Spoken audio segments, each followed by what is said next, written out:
is related to the climate crisis. And so the solution needs to be about bold climate action at all levels.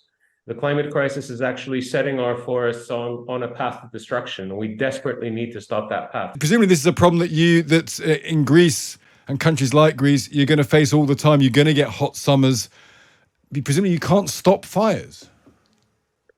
Well, yes, as you say, we've had fires in Greece and in many countries in the Mediterranean for hundreds and hundreds of years.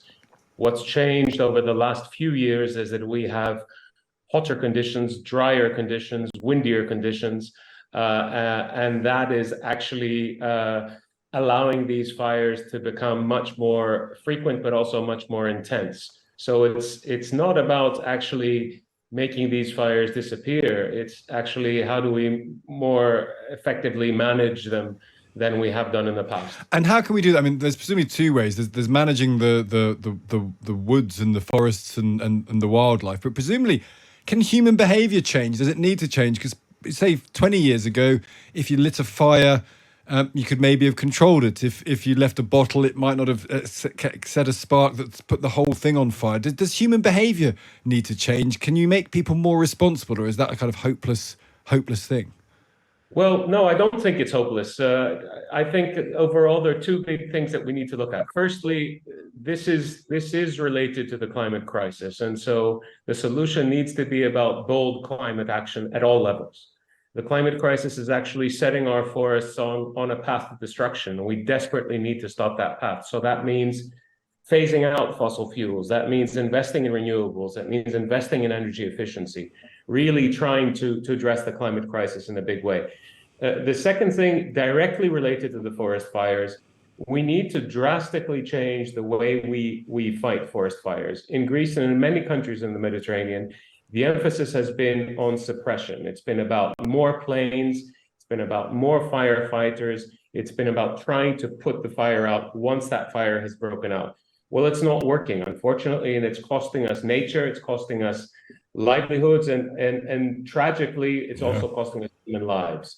So we really need to see how we put more emphasis on prevention in places like roads. How can we establish local fire prevention plans that actually mean managing the forests a lot more in the winter months?